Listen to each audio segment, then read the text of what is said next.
"We heard you bought a luxury villa in the Alps. We came to live with you and make peace," my daughter-in-law declared at my door, pushing her luggage inside. I didn't block them. But when they walked into the main hall, they stopped cold at what they saw.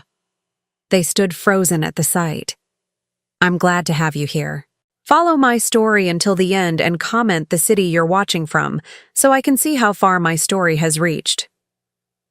I was arranging the last of the wildflowers in the main hall when I heard the car engine echoing through the Alpine Valley. The sound cut through the peaceful afternoon like a blade, sharp and unwelcome. I paused, my hand still gripping the stems of purple lupines, and listened as the vehicle climbed the winding gravel road toward my sanctuary. No one was expected today. The women staying at the center had gone into town for their weekly therapy session, and I cherished these quiet Saturday afternoons when I could tend to the flowers and breathe in the mountain air without interruption. At 59, I had finally learned the value of solitude. The engine grew louder, closer. Through the tall windows that framed the main hall, I caught a glimpse of a sleek black sedan making its way up the final curve. My stomach tightened with an inexplicable dread. Something about that car, something about the way it moved with such presumptuous confidence, set every nerve in my body on edge.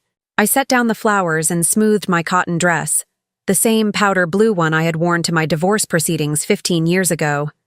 It felt appropriate somehow, like armor for whatever battle was about to unfold. The car doors slammed shut with expensive-sounding thuds. 2 sets of footsteps crunched across the gravel, moving with purpose toward my front door. I recognized that walk before I even saw the faces. Preston's measured stride, the one he had inherited from his father, and beside it, the sharp click of designer heels that could only belong to Evangeline. My son and daughter-in-law had found me. The doorbell chimed its gentle melody, the same soft tune that welcomed broken women seeking refuge. How ironic that it now announced the arrival of the 2 people I had spent 4 years trying to escape. I took a deep breath, tasting the lavender-scented air of my haven, and walked to the door. My hand hesitated on the brass handle for just a moment. I could pretend I wasn't home. I could slip out the back entrance and disappear into the mountain trails until they gave up and left. But no, I was done running from Preston and his wife, done cowering, done being the convenient target for their cruelty. I opened the door. "Hello, Mother," Preston said, his voice carrying that familiar blend of condescension and false warmth that had always made my skin crawl. At 34, he had grown into a perfect replica of his father, tall, imposing, with steel-gray eyes that never seemed to see me as anything more than an inconvenience. Beside him, Evangeline stood like a porcelain doll come to life, all sharp angles and calculated beauty. Her platinum blonde hair was pulled back in a severe chignon, and her red lips curved in what might have been a smile if there had been any warmth behind it. "Annette," she said, my name dripping from her tongue like poison. She never called me mom or mother, had made it clear from the beginning of her marriage to Preston that she considered me beneath such familial courtesy. "We heard you bought a luxury villa in the Alps," Evangeline continued, her eyes already scanning past me into the house with obvious approval. "We came to live with you and make peace." Before I could respond, before I could even process the audacity of her words, they were moving. Preston hefted 2 large designer suitcases from behind them, while Evangeline pushed past me into the entryway, her heels clicking against the hardwood floors like the countdown to an execution. "Make peace," I repeated, my voice barely above a whisper. The irony wasn't lost on me. For 4 years, I had tried to make peace. I had endured their snide comments about my modest apartment, their criticism of my career choices, their constant implications that I was a burden on their perfect life. I had smiled through dinner parties where Evangeline introduced me as Preston's mother, the one who never quite figured things out. I had bitten my tongue when they forgot my birthday, ignored my calls, and treated me like an embarrassing relative they were obligated to tolerate. And now that I had finally found something good for myself, they wanted to make peace. "Don't just stand there, Mother," Preston said, maneuvering his suitcases through the doorway. "Help us with the luggage. This mountain air must be making you slow." I stepped aside, not because I wanted to help them, but because I was too stunned to do anything else. They moved through my sanctuary like conquistadors claiming new territory, their expensive clothes and entitled attitudes as out of place as wolves in a flower garden. Preston wheeled his suitcase toward the main hall, Evangeline close behind him, her sharp eyes cataloging everything she saw. I watched them go, my heart hammering against my ribs, and wondered if this was how deer felt in the moment before the hunter's shot. They reached the archway that led into the main hall, the heart of my sanctuary, where I had spent countless hours listening to women share their stories of survival and healing. Preston stepped through first, his mouth already open to make some cutting remark about my decorating choices or the simplicity of the furnishings. But the words died in his throat. Evangeline, following half a step behind, froze mid-stride. Her perfectly composed mask slipped for just an instant, revealing something that might have been confusion or shock. They stood there in the archway, both of them statue still, staring at the wall that dominated the main hall. The wall I had covered with photographs, dozens and dozens of them, arranged in careful rows like a gallery of love. But these weren't the photos they expected to see. These weren't pictures of Preston's childhood, or family vacations, or the forced smiles of holiday gatherings. These were photos of my real family, the women who had come through these doors seeking shelter and found a mother instead. Maria, the young single mother who had arrived 6 months ago with nothing but the clothes on her back and a baby in her arms. Sarah, the grandmother who had been financially abused by her own children until she had nothing left but debt and shame. Rebecca, the middle-aged teacher whose husband had controlled every aspect of her life for 20 years before she found the courage to leave. They were all there on my wall, laughing around the kitchen table, working in the garden, celebrating birthdays and small victories. In every photo, I stood among them, my arm around a shoulder, my face bright with genuine joy. These were the faces of the family I had chosen, the daughters of my heart who had chosen me in return. "What?" Evangeline whispered, her voice tight with something between confusion and disgust. "Is this?" Preston turned to look at me, his gray eyes sharp with suspicion. "Mother, who are these people?" I stepped into the hall behind them, my spine straightening with each step. For the first time in years, I felt powerful in their presence. This was my space, my sanctuary, surrounded by the evidence of the life I had built without them. "These are my daughters," I said simply. The words hung in the air between us like a challenge. Preston's face darkened, and Evangeline's perfectly plucked eyebrows drew together in a frown. "Your daughters?" Preston repeated, his voice rising with indignation. "What the hell does that mean? I'm your only child." I looked at him, really looked at him, and saw not the little boy I had once rocked to sleep and nursed through fevers, but a stranger wearing his face. A man who had never once, in all his 34 years, looked at me with the love and gratitude I saw in the eyes of the women on my wall. "You're my son," I said quietly, "but you haven't been my child for a very long time." Evangeline's sharp intake of breath echoed through the hall. She spun to face me, her red lips pressed into a thin line of rage. "How dare you?" she hissed. "How dare you replace your own family with these strangers?" But I wasn't listening to her anymore. I was looking at the wall, at all those beautiful faces, and remembering why I had come here, why I had left behind everything familiar and comfortable to build something new. I had come here to save myself, and in doing so, I had learned to save others. Preston and Evangeline could bring their suitcases and their demands and their toxic sense of entitlement. They could try to colonize my sanctuary the way they had colonized my life for so many years.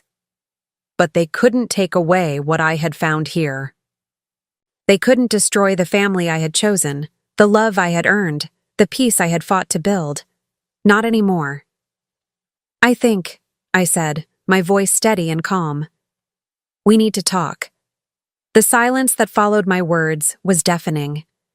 Preston stood rigid in the center of my main hall, his expensive suit looking absurdly formal against the backdrop of handmade quilts and wildflower arrangements.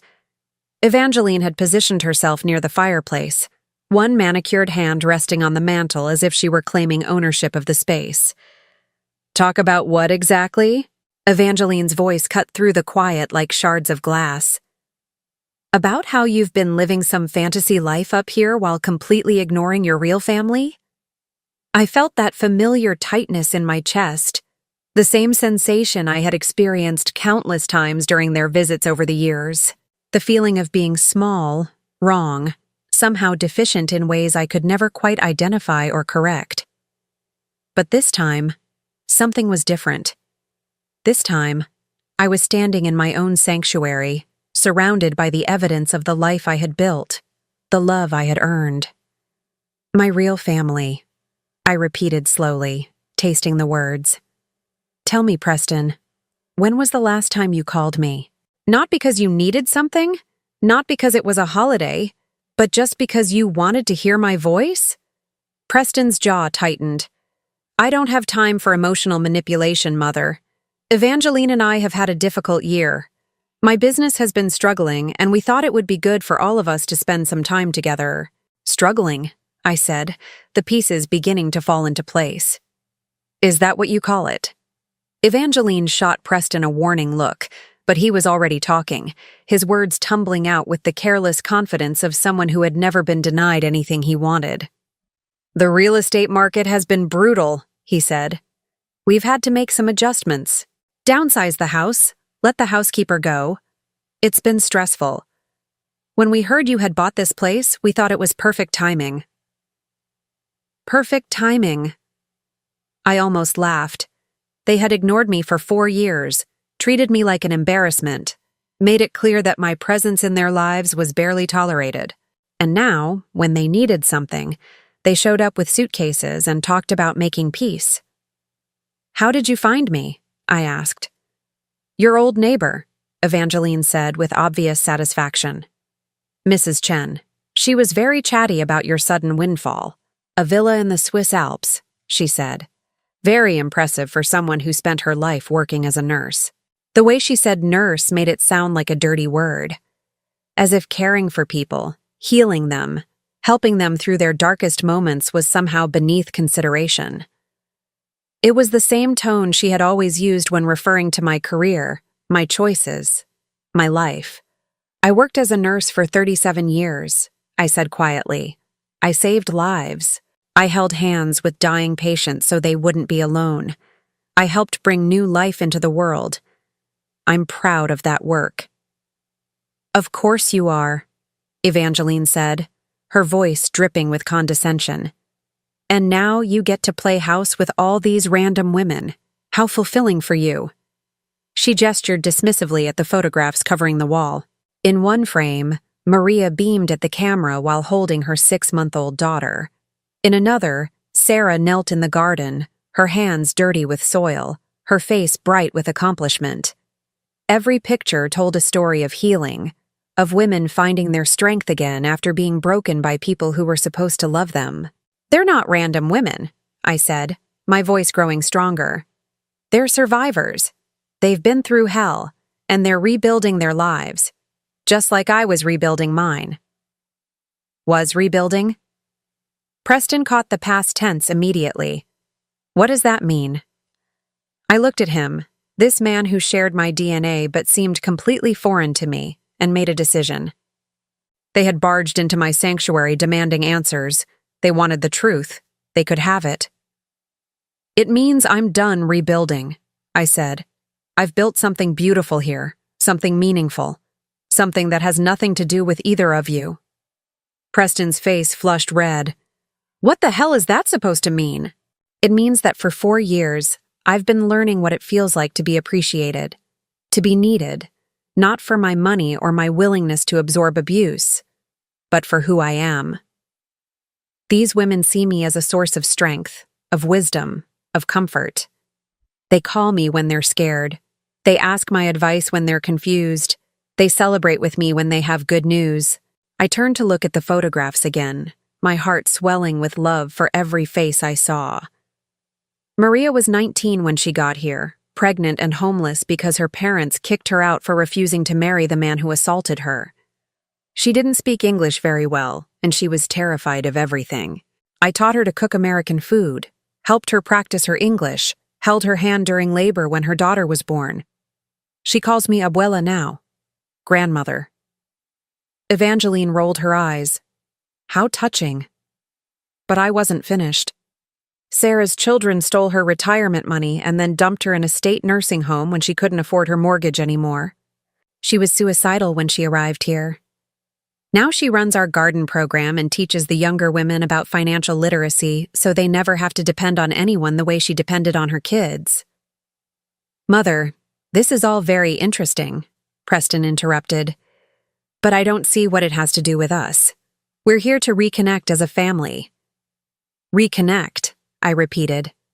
When were we ever connected, Preston? Really connected? Not just sharing a last name or showing up for obligatory holidays, but actually connected. He opened his mouth to answer, but nothing came out. The silence stretched between us, filled with the weight of all the years we had spent being strangers to each other. You want to know the truth? I continued. The truth is that you and your wife have treated me like garbage for years. You've made it clear that I embarrass you, that my life is somehow lacking, that I'm a burden you're forced to carry. And I accepted it. I told myself that family was family, that blood mattered more than how you treated me. My voice was rising now, 30 years of swallowed words finally breaking free. But these women taught me something. They taught me that family isn't about DNA or legal obligations.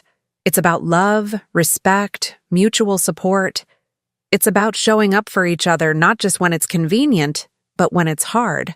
It's about seeing the best in each other instead of constantly pointing out flaws. Oh, please, Evangeline snapped. Spare us the inspirational speech. You're living in some kind of delusion if you think these charity cases are your real family. Charity cases? The words hit me like a slap.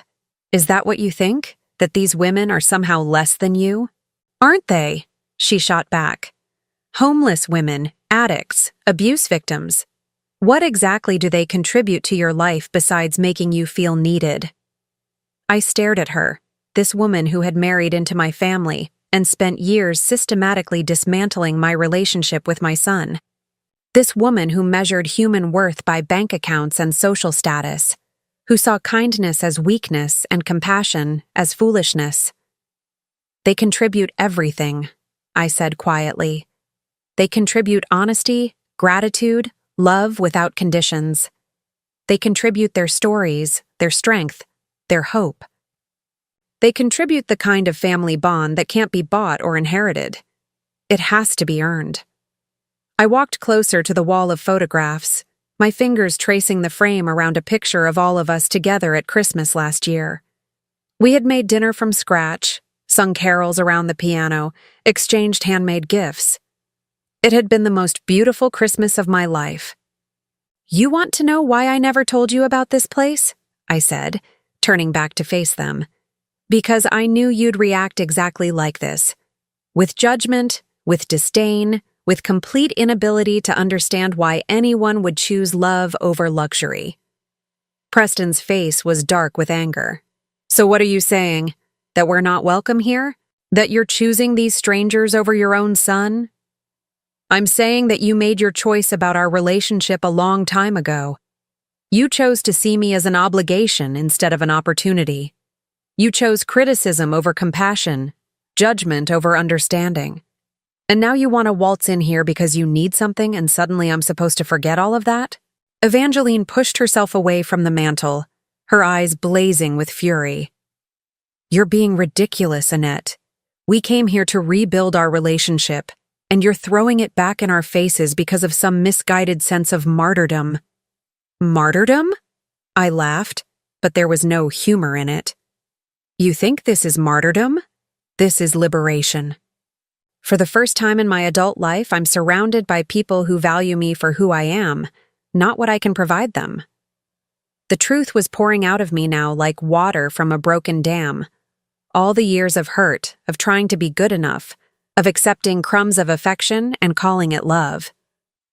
You want to stay here? I continued. Fine, but you need to understand what this place is. This isn't a luxury villa where you can hide from your problems and expect me to take care of you. This is a recovery center for women who have been abused, neglected, and abandoned by their families. I saw Preston's face change, saw understanding dawn in his eyes along with something that looked like horror. You don't live in a luxury villa at all, do you? He said slowly. I smiled, and for the first time since they had arrived, I felt completely at peace. No, Preston, I don't. The color drained from Preston's face so quickly I thought he might faint. Evangeline's perfectly applied makeup couldn't hide the shock that flickered across her features before she quickly composed herself, but not before I caught it, that moment of pure panic. What do you mean you don't live in a luxury villa? Preston's voice cracked slightly on the last word. I walked to the large windows that overlooked the valley, where the afternoon sun cast long shadows across the meadow. From here you could see the small cabins scattered throughout the property, each one a safe haven for women rebuilding their lives. I mean exactly what I said. This isn't my private residence, Preston. This is Haven Springs Recovery Center. I founded it 3 years ago with my life savings, and a loan I'm still paying off. The silence behind me was so complete I could hear the grandfather clock in the corner ticking away the seconds. Finally, Evangeline found her voice. Recovery center for what? The words came out strangled, as if she already knew the answer but desperately hoped she was wrong. I turned back to face them. These two people who had driven 4 hours into the mountains expecting to find luxury and comfort, only to discover they had stumbled into something they couldn't understand or control. For women escaping domestic violence, for mothers who lost everything protecting their children, for elderly women whose own families abandoned them after draining their bank accounts. I paused, letting each word sink in. For women like me, who spent decades being told they weren't good enough, smart enough, important enough to deserve respect.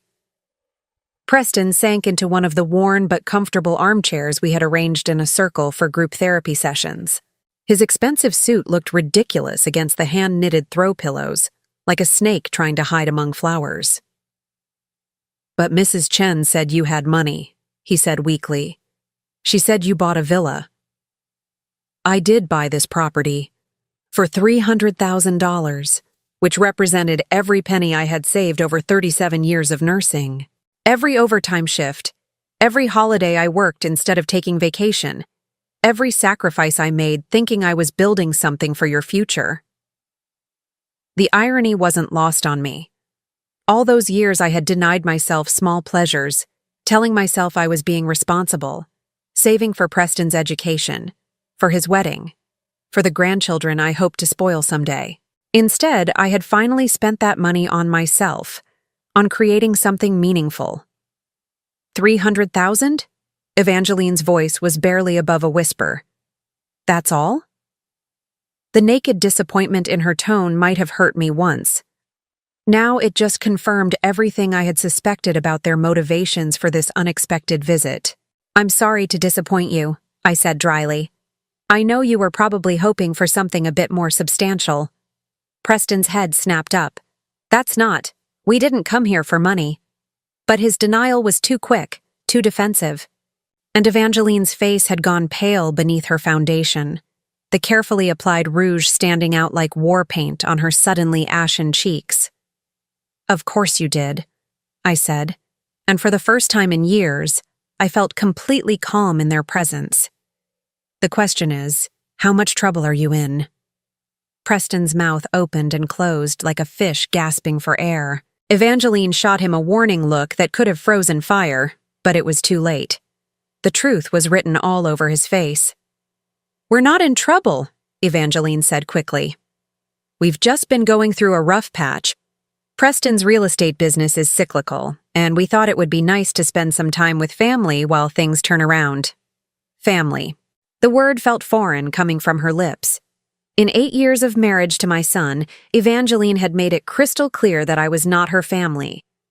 I was Preston's unfortunate baggage, a reminder of his humble beginnings that she tolerated out of necessity. "How much do you owe?" I asked directly. "Mother, that's inappropriate," Preston started, but I cut him off. "Inappropriate? You show up at my door uninvited with enough luggage for an extended stay, talking about making peace after years of treating me like an embarrassment. And you think my question is inappropriate?" I walked closer to where he sat, this man I had raised, whose fevered forehead I had cooled, whose nightmares I had chased away. When had he become such a stranger? "I spent 15 years married to your father," I said quietly. "I know what desperation looks like. I know how it feels to have creditors calling, to lose sleep over bills you can't pay, to smile and pretend everything is fine when your world is crumbling." Preston's face crumpled, and for a moment I saw the scared little boy he used to be. $53,000, he whispered. $53,000 in what? Credit card debt? Business loans? "Credit cards," Evangeline answered, her voice tight with shame. "And some personal loans. The business hasn't turned a profit in 18 months. We've been living on credit, thinking things would turn around."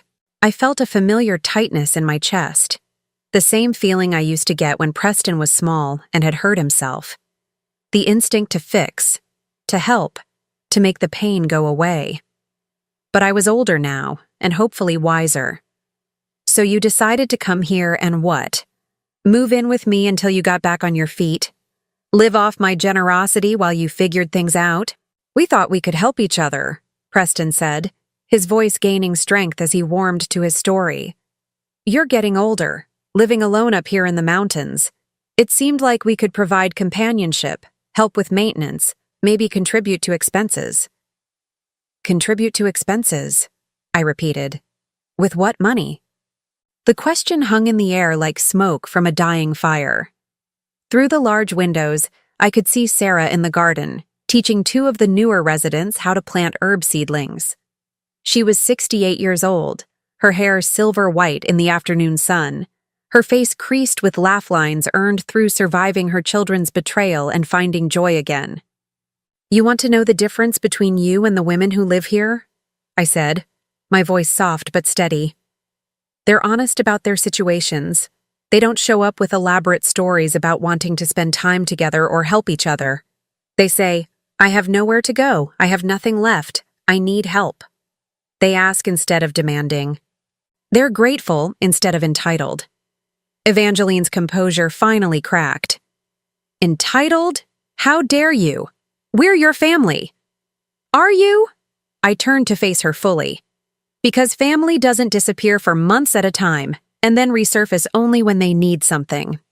Family doesn't make cutting remarks about someone's career choices or living situation. Family doesn't treat holiday visits like obligatory chores to be endured." "We've been busy," Preston protested weakly. "Too busy to call. Too busy to write. Too busy to remember my birthday 3 years running. But not too busy to Google my address and drive 4 hours when you thought I might have something you could use." The truth was settling over the room like dust after an explosion. All the pretense, all the careful words about reconciliation and family bonds had crumbled away to reveal the naked reality underneath. "You know what the saddest part is?" I continued, looking at Preston with genuine sorrow. "I would have helped you. 3 months ago, if you had called and honestly told me you were struggling, if you had asked for help instead of showing up to take it, I would have found a way." "You would have?" Hope flickered in Preston's eyes. "I would have liquidated my emergency fund. I could have given you 15,000, maybe 20. Enough to get you stabilized while you figured out a real plan."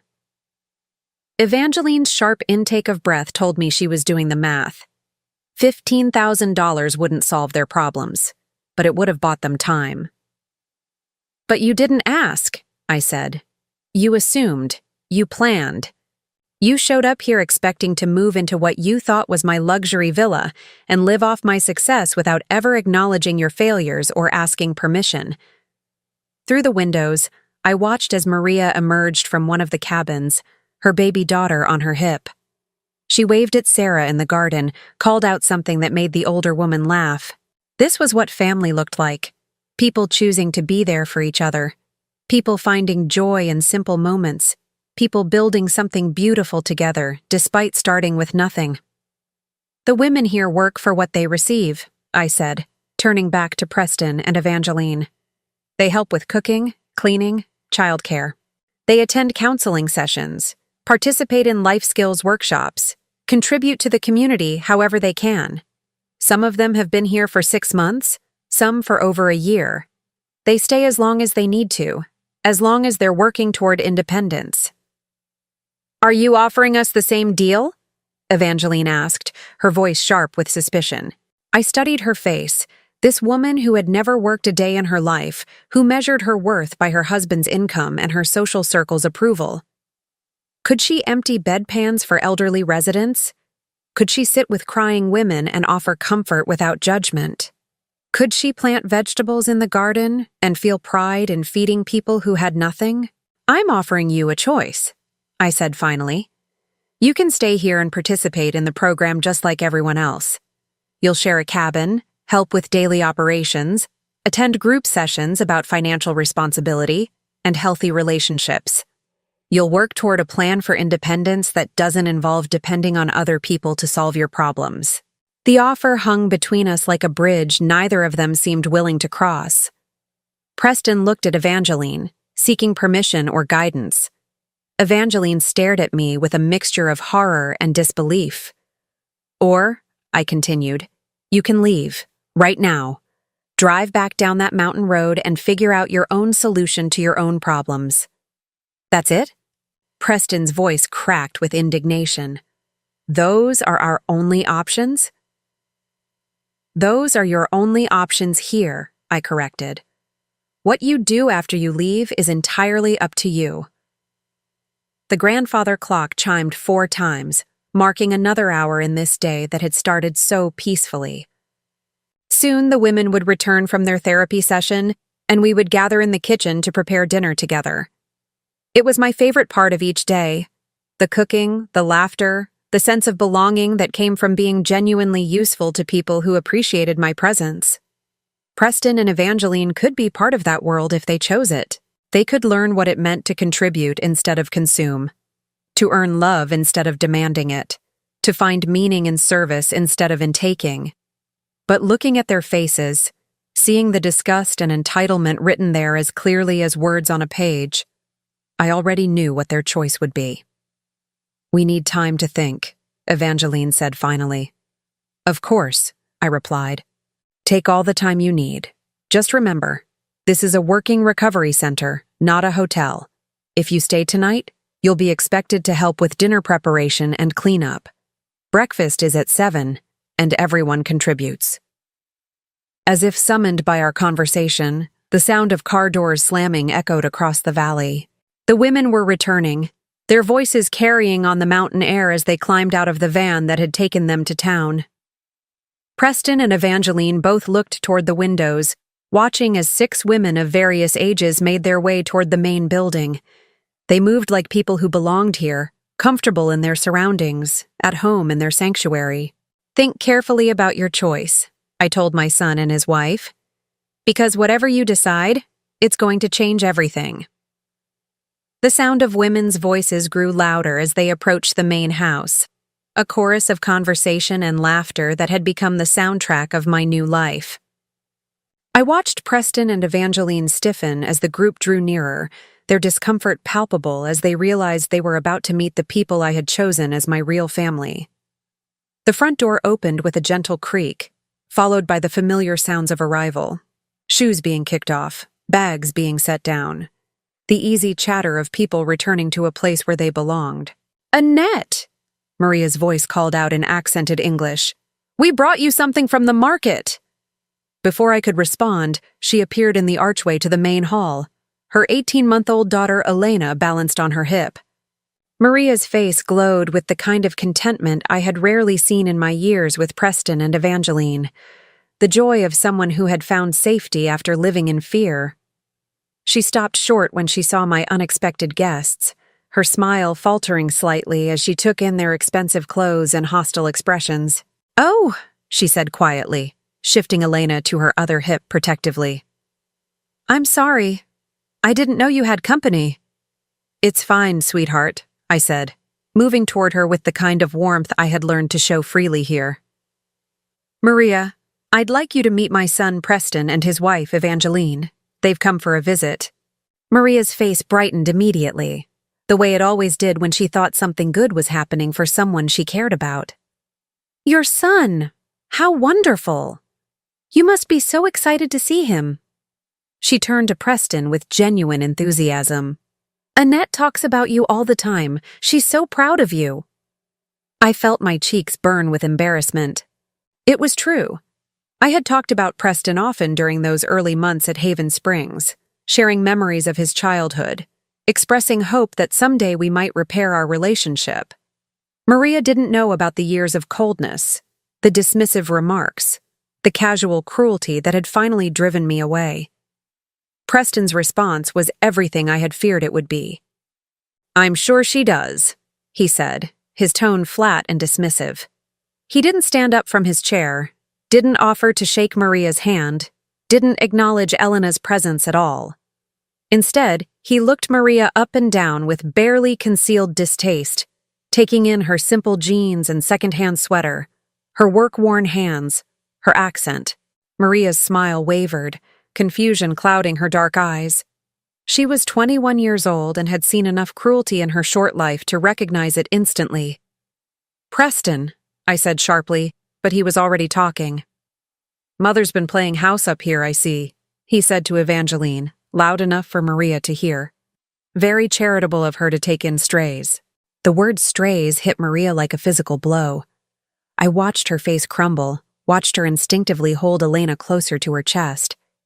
In that moment, she wasn't a strong young mother who had survived assault and homelessness to build a new life for herself and her daughter. She was just a girl being reminded that some people would always see her as less than human. "How dare you?" I whispered, my voice shaking with rage. But before I could say more, Sarah appeared in the doorway behind Maria. At 68, she had survived her own children's financial abuse and abandonment, had contemplated suicide before finding refuge here. She was small in stature but fierce in spirit, and she took one look at Maria's face and understood exactly what had happened. "Is there a problem here?" Sarah asked, her voice carrying the authority of someone who had raised 5 children and buried 2 husbands. "No problem at all," Evangeline said with false sweetness. "We're just getting acquainted with Annette's house guests." House guests. Another deliberate diminishment, another way of reducing these women to their circumstances, rather than seeing them as the survivors they were. Maria whispered something in Spanish and hurried from the room, Elena's confused whimpering following them down the hall. Sarah watched them go, then turned back to us with eyes like steel. 30 years, she said conversationally. That's how long I put up with my children treating me like garbage, making jokes about my intelligence, rolling their eyes when I spoke, acting like I was a burden they were forced to carry. You know what I learned during those 30 years? She stepped fully into the room, her small frame somehow filling the space with righteous anger. I learned that some people are only happy when they're making someone else feel small. And I learned that the people who do that to you aren't your family, no matter what their birth certificate says. Preston finally stood up, his face flushed with indignation. I don't know who you think you are, lady, but you have no right to lecture me about my relationship with my mother. Don't I? Sarah's voice was calm, conversational. Because from where I stand, it looks like you just made a sweet girl cry because you wanted to establish your superiority. It looks like you walked into Annette's home and immediately started judging and dismissing the people she loves. That tells me everything I need to know about what kind of son you are. What kind of son I am? Preston's voice rose dangerously. I'm the son who put up with her dramatic nonsense for years. I'm the son who included her in family events even when she embarrassed us. I'm the son who drove 4 hours to try to have a relationship with her, only to find out she's been wasting her money on charity cases instead of thinking about her own family's future. The words poured out of him like poison from a wound, revealing everything ugly and toxic that had been festering inside him for years. And with each word, I felt the last threads of love I had held on to finally snap. Charity cases, Sarah repeated slowly. Is that what you think we are? By now, the commotion had drawn others. Rebecca appeared next to Sarah, her teacher's instincts making her assess the situation quickly. Behind her, I could see 2 other residents hovering in the hallway, their faces tight with the anxiety of women who knew what it felt like to be on the receiving end of cruelty. Let me tell you about charity cases, Rebecca said, her voice carrying the authority of someone who had spent 20 years educating children. Maria speaks 3 languages and was 2 semesters away from her nursing degree when her ex-boyfriend started stalking her. She's been taking online classes while caring for her daughter and working in our garden program. Next month, she starts a paid internship at the community clinic. She gestured toward Sarah. Sarah built a successful catering business from nothing and ran it for 15 years before her children convinced her she was too old to handle her own finances. She's been teaching our financial literacy workshops and helping 3 other women start their own small businesses. Preston and Evangeline were both staring now, clearly uncomfortable with being confronted by the reality of the women they had dismissed as beneath their notice. And I, Rebecca continued, spent 20 years as an award-winning high school principal before my husband convinced me I was worthless, stupid, incapable of surviving without him. I believed him for so long that when I finally left, I had no idea how to write a check or use an ATM. Sarah taught me. Maria helped me practice Spanish so I could communicate with non-English speaking parents. Annette held my hand through panic attacks and reminded me daily that I was worth saving. She took a step closer to Preston, and I was reminded that she had spent decades dealing with entitled teenagers and their equally entitled parents. So, when you call us charity cases, she said quietly, you're calling your mother a fool for seeing our potential when no one else would. You're dismissing not just us, but her judgment, her compassion, her ability to recognize strength in broken people. The room fell silent, except for the ticking of the grandfather clock and Elena's distant crying from somewhere down the hall. Evangeline's face had gone white beneath her makeup, and Preston looked like he was struggling to breathe. This is ridiculous, Evangeline finally burst out. We didn't come here to be lectured by a bunch of what? I asked quietly. Finish the sentence, Evangeline. A bunch of what? But she couldn't say it, couldn't voice the ugly words that were clearly in her mind. Instead, she turned on Preston with the fury of someone whose carefully laid plans had been shattered. This is your fault, she hissed at him. You said she had money. You said she was living in luxury. You made me think this would solve our problems. I thought it would, Preston shot back. How was I supposed to know she'd lost her mind and turned into some kind of saint? Saint. The word dripped with contempt, as if compassion was a character flaw, as if choosing to help others was a sign of mental illness. I think, Sarah said conversationally, that it's time for you to leave. You don't get to tell us to leave, Preston snapped. This is my mother's house. No, I said, my voice cutting through the tension like a blade. This is my house, my center, my sanctuary, and I'm telling you to leave. The words fell into the silence like stones into still water. Preston's face cycled through confusion, disbelief, and finally rage. You're choosing them over me? He asked, his voice cracking with disbelief. Your own son? I looked at him, really looked at him, and saw not the child I had raised, but the man he had chosen to become. A man who could make a young mother cry for sport. A man who could walk into someone else's sanctuary and immediately start tearing it down. A man who measured his own worth by how effectively he could diminish others. "I'm choosing love over cruelty," I said simply. "I'm choosing respect over entitlement. I'm choosing the family that chose me back." Preston's face crumpled, but not with sadness, with rage, pure, incandescent rage at being denied what he felt was rightfully his. "You'll regret this," he said, his voice low and threatening.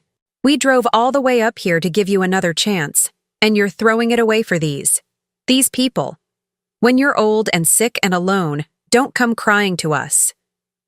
The threat hung in the air like smoke from a fire that had burned too long. But instead of fear, I felt something unexpected rising in my chest. Relief. The pretense was finally over. The polite fiction that we were a loving family was finally dead. "I won't be alone," I said quietly. "I'll never be alone again." And as if summoned by my words, I felt a small hand slip into mine. Maria had returned, her face still streaked with tears, but her chin raised with defiant courage. Elena was balanced on her other hip, reaching her tiny fingers toward the colorful scarf Sarah wore around her neck. One by one, the other women moved closer, not crowding, not threatening, just there, present, supportive, ready to stand with me against whatever came next.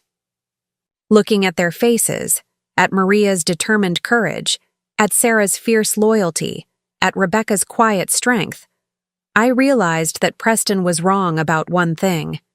This wasn't the end of my family. This was the moment it truly began. The silence that followed my words stretched like a taut wire, ready to snap. Preston stood frozen in the center of my sanctuary, his face cycling through emotions I had never seen before. Shock, rage, and something that might have been fear. Evangeline clutched her designer purse like a shield, her knuckles white against the leather. Around me, my chosen family waited. Maria's small hand remained steady in mine, her presence a reminder of everything I had built here. Sarah stood with her arms crossed, her weathered face set in determination. Rebecca positioned herself slightly in front of the other women, her teacher's instincts making her protective of those she saw as vulnerable. "You can't be serious," Preston finally whispered, his voice hoarse with disbelief. "You're actually choosing these strangers over your own blood?" "Blood doesn't make family," Sarah said quietly, her words carrying the weight of 68 years of hard-won wisdom. "Love does. Respect does. Being there for each other when it matters, that makes family." Preston whirled on her, his face contorting with ugly rage. "Nobody asked you, old woman. This is between me and my mother." The words hit Sarah like a slap. I saw her flinch, saw the hurt flash across her features before she could hide it. At 68, she had been called worse things by her own children, but it still cut deep. That was the moment something inside me finally broke. Not shattered. That had happened years ago, slowly, piece by piece with each dismissive comment and cruel slight. This was different. This was the clean, sharp break of a chain that had bound me for too long. "Get out," I said, my voice deadly calm. Preston blinked. "What?" I said, "Get out, now, both of you." "Mother, you can't be—" "I can, and I am." I stepped forward, still holding Maria's hand, drawing strength from her presence. "You have exactly 5 minutes to gather your belongings and leave my property." Evangeline finally found her voice, though it came out shrill and desperate. "You're making a huge mistake, Annette. We came here to help you, to be a family, and you're throwing it away for these people who are just using you." "Using me?" I almost laughed. "Maria gets up at 5 every morning to help prepare breakfast for everyone. She's learned to can vegetables from our garden so we have food through the winter. She reads to the elderly woman in cabin 3 who has failing eyesight. How exactly is she using me?" "She's homeless," Evangeline shot back. "She has nowhere else to go. Of course she's going to act grateful and helpful. What choice does she have?"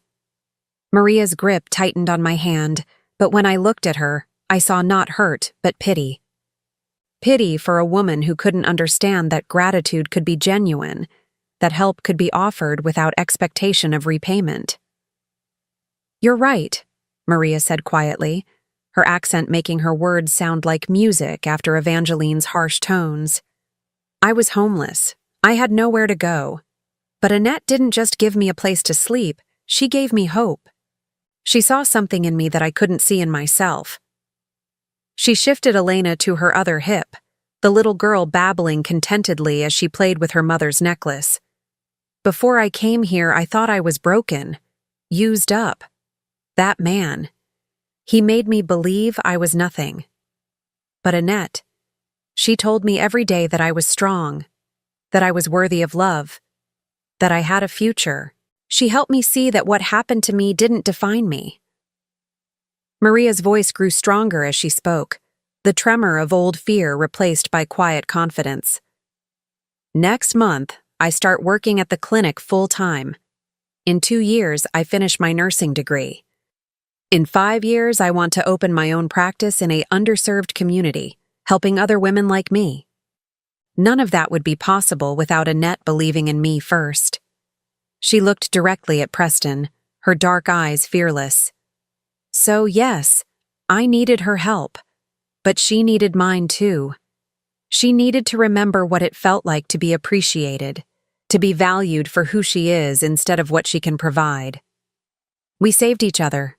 The truth of her words rang through the room like bells. This was what Evangeline and Preston couldn't understand, that real relationships were built on mutual respect, on each person contributing what they could, when they could. "That's very touching," Evangeline said, her voice dripping with sarcasm. "But we're still family. That has to count for something." "Does it?" I looked at Preston, this man I had carried in my body, nursed at my breast, rocked through countless sleepless nights. "When was the last time you called just to see how I was doing? When was the last time you remembered my birthday? When was the last time you said you loved me and meant it?" Preston's mouth opened and closed soundlessly. The questions hung in the air like accusations, each one backed by years of neglect and indifference. We've been busy," he finally managed. "Busy." I tasted the word, bitter as medicine. "Too busy to call, but not too busy to drive here when you thought I had money. Too busy to visit, but not too busy to insult the people I love the moment you met them." Rebecca stepped forward, her voice gentle but firm. "Annette, you don't owe them explanations. Some people only understand love as transaction. What can you do for me? What can you give me? How can you make my life easier? When you stop being useful, they stop caring." "That's not true," Preston protested, but his voice lacked conviction. "Isn't it?" Rebecca's teacher instincts kicked in, the same tone she had used to guide reluctant students toward difficult truths. "When's the last time you asked about her interests, her health, her happiness? When's the last time you offered to help her with something instead of expecting her to help you?" The questions came like arrows finding their target.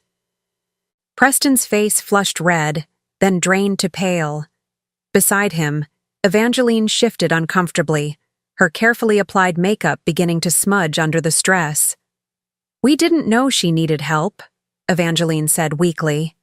"She always seemed so independent." "I was independent because I had to be," I said, my voice steady despite the emotions churning inside me. "Because no one else was going to take care of me? But independence doesn't mean you don't need love, support, companionship. It just means you've learned to live without them." Sarah made a soft sound of understanding. She knew exactly what I meant. The bone-deep loneliness of being strong because you had no other choice. "We could learn," Preston said suddenly, desperately. "We could do better. We could." But his words trailed off as he looked around the room, taking in the evidence of the life I had built without him. The photos of women who called me mother, not out of obligation but out of love.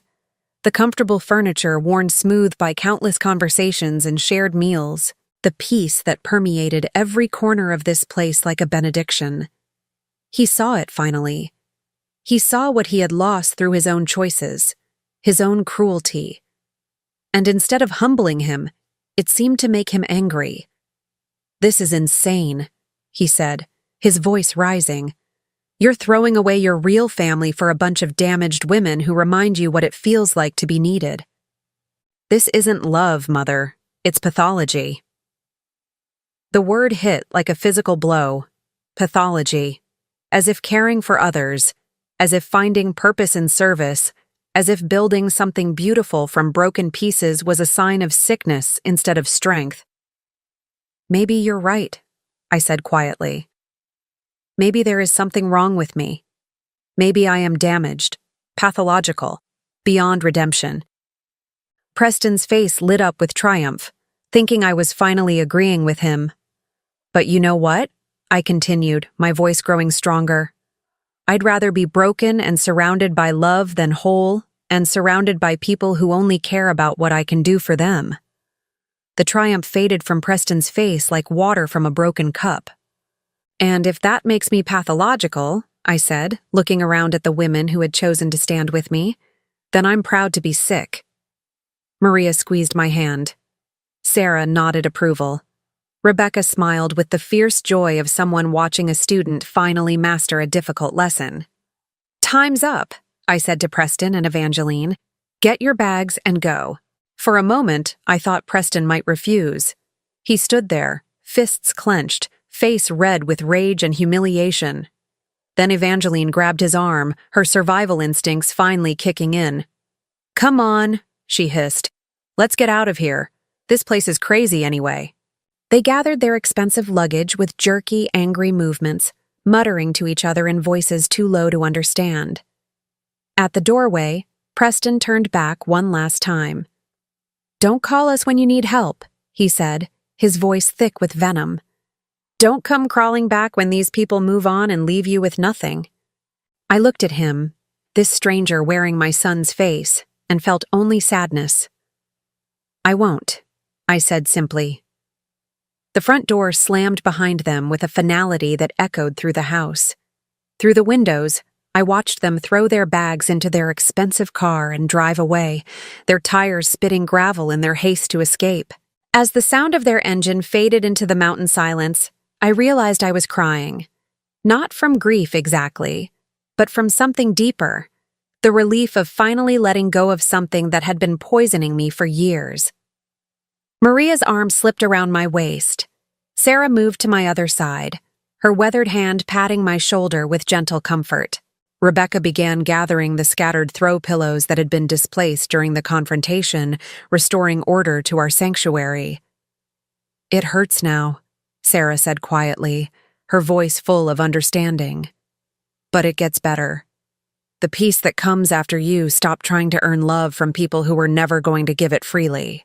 That peace is worth everything." I nodded, unable to speak past the lump in my throat.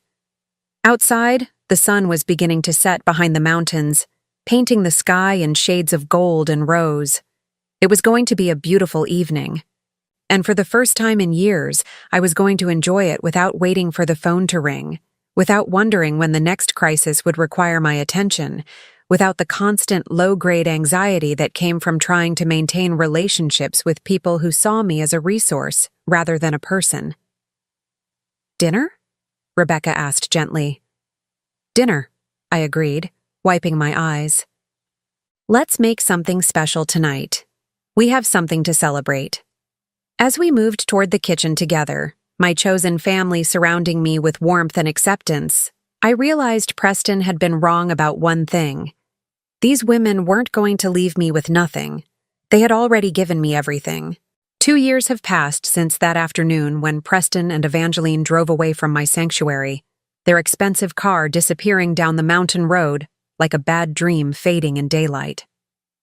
I'm 61 now, my hair more silver than brown, my hands bearing the honest calluses of someone who works with soil and purpose rather than sitting behind a desk counting other people's money. This morning, like every morning for the past 730 days, I woke to the sound of laughter drifting through my bedroom window. Maria was in the garden with Elena, now a chattering 3-year-old who speaks 3 languages and calls me abuela, with the unconscious affection of a child who has never known anything but love. I padded to the kitchen in my slippers and robe, breathing in the familiar scents of coffee and fresh bread that always fill our mornings. Rebecca was already there, of course, her teacher's habit of early rising never broken even after retirement. She had become our unofficial coordinator, her gift for organization, keeping our growing community running smoothly. "Morning," she said, handing me a steaming mug without being asked. "Sleep well?" "Like a baby," I replied, and meant it.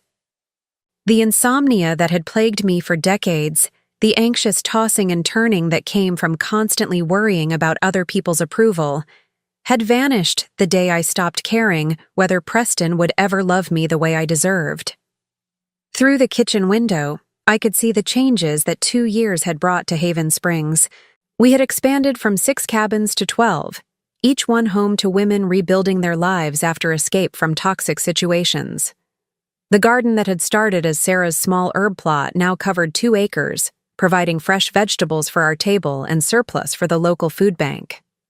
Sarah herself had become something of a local celebrity, her financial literacy workshops now attended by women from 3 counties. At 70, she moved through our community like a benevolent general, organizing and teaching and nurturing with the fierce efficiency of someone who had found her calling late in life. "Any word from the state inspector?" I asked Rebecca, settling at the kitchen table with my coffee. "She'll be here next week for the final review," Rebecca replied, unable to hide her excitement.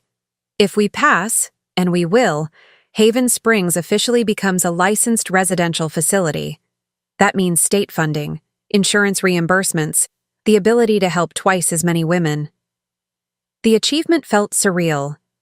When I had first bought this property with my life savings, I had no grand plan beyond creating a place where broken women could heal. Now we were on the verge of becoming an official part of the state's network of domestic violence resources, with a waiting list that stretched for months. "Maria's been accepted to the nurse practitioner program," Rebecca added, her pride evident. "Full scholarship, plus they're letting her continue working at the clinic part-time." I smiled, warmth spreading through my chest like sunshine. Maria had been my first success story, the terrified 19-year-old who had arrived with nothing but a baby and a broken spirit. Now she was 23, confident and capable, planning to specialize in trauma-informed care for assault survivors. She would change lives the way her own life had been changed. The front door opened with its familiar creak, followed by the sound of footsteps and Sarah's voice calling out, "Annette? You have a visitor." I frowned, checking the kitchen clock. 7:30 in the morning was unusually early for visitors, and we weren't expecting any new residents until next week. "I'll be right there," I called back, quickly braiding my hair and pulling on a sweater. Rebecca followed me to the main hall, where Sarah stood near the entrance wearing an expression I couldn't quite read. Standing beside her was a young woman, maybe 25, with dark hair and nervous eyes. She clutched a small overnight bag in one hand and a folded piece of paper in the other. "This is Jennifer," Sarah said gently. "She says someone told her about us, recommended she come here." Jennifer looked up at me with the hollow-eyed desperation I had seen so many times over the past 2 years. Whatever her story was, it had left her worn thin, fragile as old paper. "Who recommended us?" I asked, keeping my voice gentle. Jennifer's mouth worked soundlessly for a moment. Then she held out the folded paper with shaking hands. "This woman at the emergency room," she said. "She said you might be able to help me." I took the paper and unfolded it, recognizing the letterhead of St. Mary's Hospital downtown. At the bottom, in careful handwriting, was a note. "For Jennifer, please contact Haven Springs Recovery Center. Tell them Dr. Maria Valdez sent you. They saved my life. They can save yours too. M." My breath caught in my throat. Dr. Maria Valdez. Maria had finished her nursing degree 6 months ago and was working at the hospital emergency room while studying for her nurse practitioner certification. She was using her position to help other women the way she had been helped, creating a network of healing that stretched far beyond our mountain sanctuary. "Dr. Valdez," I said, my voice thick with emotion. "Yes, we know her well. Jennifer, welcome to Haven Springs." The relief that flooded the young woman's face was worth every sleepless night, every dollar spent, every moment of doubt I had endured building this place. As Rebecca led Jennifer toward the intake office, my phone buzzed with a text message. I glanced at the screen and felt my heart skip a beat. Preston. For 2 years, he had respected my demand for no contact. No calls, no emails, no surprise visits. Nothing but blessed silence that had allowed me to heal and grow without the constant drain of his negativity. I hesitated, then opened the message. "Mom, I know you don't want to hear from me, but I need you to know something. Evangeline and I are getting divorced. I've been in therapy for 6 months, trying to understand why everything in my life keeps falling apart. I think I finally do. I was wrong. About everything. I'm not asking for forgiveness or for you to take me back. I just wanted you to know that I see now what I threw away. I hope you're happy. I hope you found the family you deserved. P." I stared at the message for a long time, reading it over and over. Part of me, the part that had spent 34 years loving a son who couldn't love me back, wanted to respond immediately, to reach out and try to rebuild what we had lost. But the wiser part of me, the part that had been nurtured and strengthened by 2 years of genuine love and appreciation, knew better. Some relationships couldn't be rebuilt. Some damage went too deep to repair. Preston's recognition of his mistakes was a step toward his own healing, but it didn't erase the years of pain he had caused or create an obligation for me to let him hurt me again. I deleted the message without responding. "Everything okay?" Rebecca asked, returning from getting Jennifer settled. "Everything's perfect," I said, and meant it completely. Later that morning, I stood in the garden with Elena, teaching her to identify the different herbs by smell while Maria worked nearby, her stethoscope visible in the pocket of her scrubs. She was between shifts at the hospital, using her break to help with the greenhouse project. "Abuela," Elena said suddenly, tugging on my hand. "Why do the sad ladies come here?" "Out of the mouths of babes." I knelt down to her level, studying her serious little face. At 3, she was already remarkably perceptive, having grown up surrounded by women who were healing from trauma. "Because sometimes," I said carefully, "people get hurt by other people who are supposed to love them. And when that happens, they need a safe place to remember how strong they are." Elena nodded solemnly, as if this made perfect sense to her. "Like when I fall down and Mama kisses it better?" "Exactly like that," I said, my throat tight with emotion. "Except sometimes the hurt is on the inside, so it takes longer to heal." "But you help them," Elena said with the absolute confidence of a child who had never known anything but security and love. "We help each other," I corrected gently. "That's what family does." As if summoned by the word family, Sarah appeared around the corner of the greenhouse, her arms full of fresh lettuce for lunch. Behind her came Jennifer, looking less hollow-eyed already after just a few hours in our sanctuary. "Lunch in 20 minutes, Sarah announced. "Jennifer's going to help me make soup." I watched them head toward the kitchen together. This 70-year-old woman who had survived financial abuse from her own children, now mentoring a young woman just beginning her journey to freedom. It was beautiful in its simplicity. Broken people helping other broken people, creating something whole and healthy from their shared pain. That afternoon, as I often did when the daily work was finished, I climbed the hill behind our main building to the small bench that overlooked the entire property. From here, I could see all 12 cabins, the expanded garden, the workshop where women learned job skills, the playground where children like Elena could be children without fear. It was a far cry from the luxury villa Preston and Evangeline had expected to find. There was no marble, no designer furniture, no expensive art. But there was something more valuable than any of those things: peace. The kind of deep, soul-level peace that came from living according to your values, from being useful to people who genuinely appreciated your presence. My phone buzzed again, and for a moment my chest tightened, thinking it might be another message from Preston. But this one was from an unknown number. "Mrs. Annette, this is Carol Williams. Dr. Valdez gave me your information. I'm a caseworker with Child Protective Services, and I have a mother and 2 young children who need immediate placement. Is there any way?" I smiled, already mentally rearranging sleeping assignments to make room for 3 more people who needed sanctuary. This was how it worked now. One success story leading to another. One healed woman reaching back to help the next one. An ever-expanding network of healing and hope. As the sun began to set behind the mountains, painting the sky in shades of rose and gold, I remained on my bench, listening to the sounds of my chosen family preparing dinner together. Laughter drifted from the kitchen windows, along with the clatter of dishes and the buzz of easy conversation.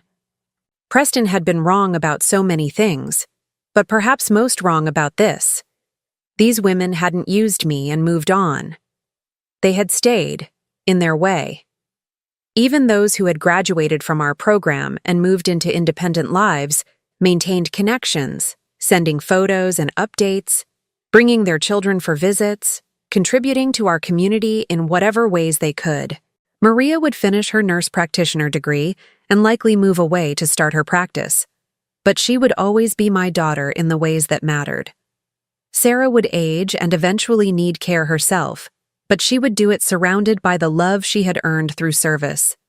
Rebecca would continue teaching and guiding, sharing her wisdom with each new group of women who needed to learn that they were worth saving. And I would continue to be exactly what I had always been meant to be. Not just a mother, but a nurturer. Not just a provider, but a protector. Not just someone who gave love, but someone who received it in return. The mountain air was crisp and clean, carrying the scent of wood smoke from our fireplace and the last flowers of the season. As I finally rose from my bench to rejoin my family for dinner, I realized that Preston had been right about one thing. I had found the family I deserved, and they had found me. Now I'm curious about you who listened to my story. What would you do if you were in my place?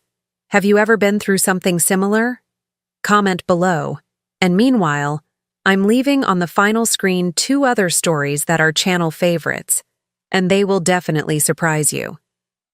Thank you for watching until here.